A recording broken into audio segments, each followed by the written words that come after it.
sick of overhyped AI history drama? The shocking truth: Mandan women engineered massive earth lodges as living thermal machines, absorbing and releasing heat slowly for generations, outlasting many modern builds. This profound women-led wisdom, echoed in underground homes worldwide, shows ancient intelligence surpassed ours in efficiency. It's scarcely shared beyond experts uncover why it changes everything about human survival. Most people imagine survival in extreme cold as a battle against nature.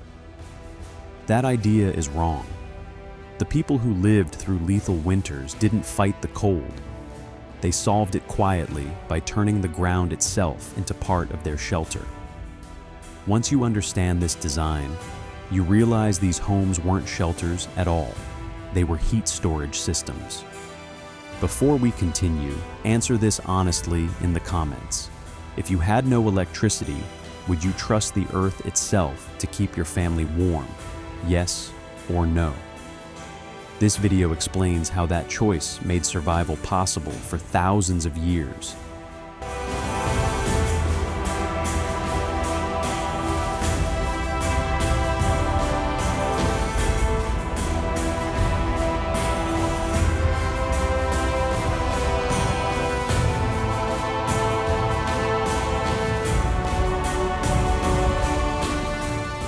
Imagine standing on an empty northern plain in midwinter. Snow piles endlessly against the horizon, sculpted by wind into hard ridges that never soften. The air cuts through exposed skin in seconds. Every breath feels sharp. There is nowhere to hide. No trees, no hills, no obvious shelter. Now imagine seeing smoke rise slowly from the ground itself. Not from a cabin, not from a tent, from the earth. Beneath that snow is not a cave carved in desperation or a hole scraped together in panic. Beneath that snow is a carefully engineered home, designed with intention, patience, and deep understanding of how cold actually works.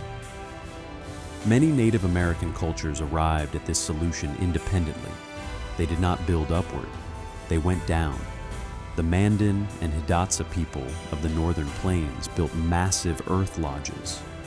Plateau tribes carved pit houses near frozen rivers.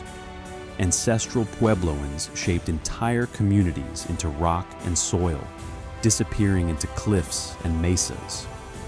These cultures were separated by distance, language, and tradition, yet they reached the same conclusion. When winter becomes lethal, the safest place is not above the land, it is inside it. The reason is simple, but profound. Soil does not change temperature quickly. A few feet below the surface, the earth remains relatively stable year-round. Even when air temperatures above are deadly, the ground holds on to warmth. It releases heat slowly, patiently, without effort. These homes were not primitive shelters. They were thermal systems. They were living machines built from earth, wood, and fire. A fire in open air loses heat instantly. Wind steals it. Cold devours it. But surround that fire with earth and everything changes. The ground absorbs warmth gradually and gives it back just as slowly. Heat stops being fleeting. It becomes stored.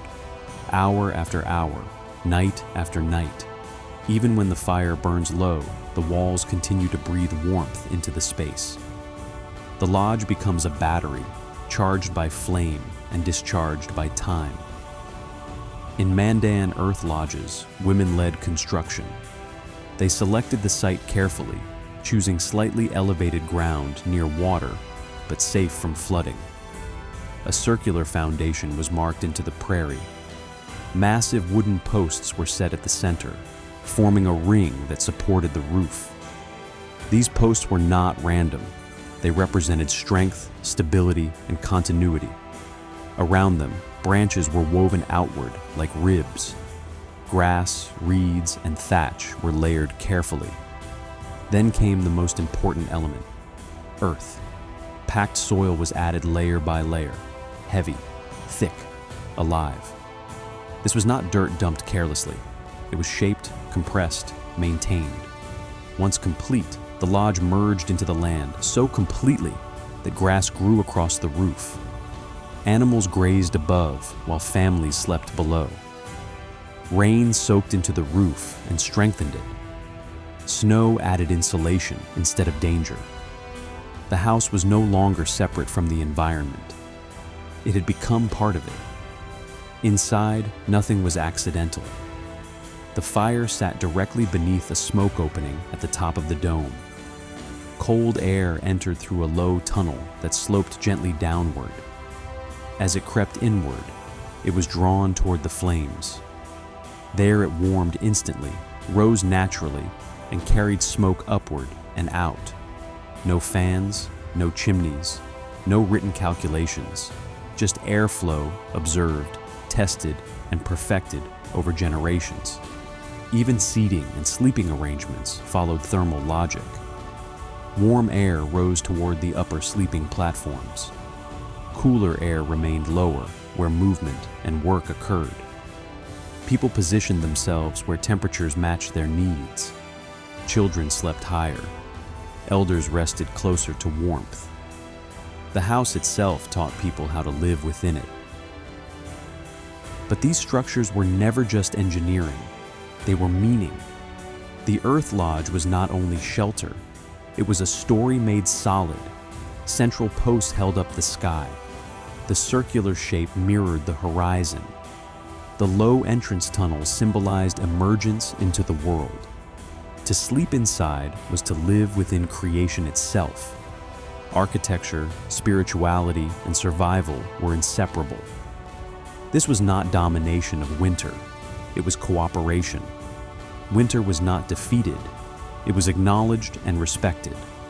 The cold was allowed to exist outside while warmth was carefully preserved within. Nothing was wasted.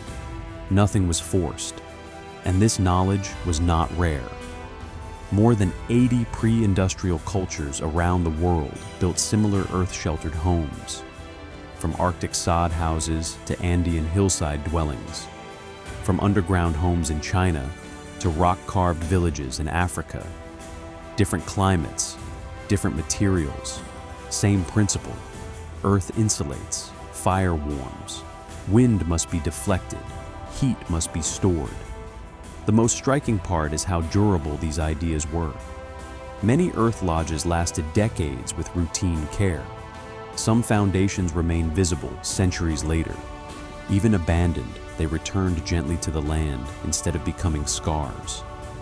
There were no ruins of arrogance, only softened shapes reclaimed by grass.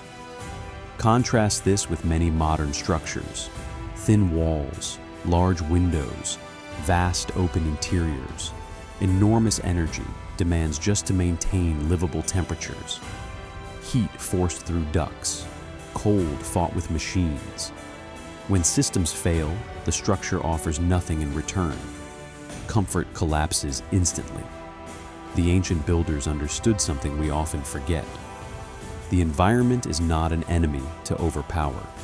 It is a system to understand. When you align with it, you need less effort, less energy, less struggle.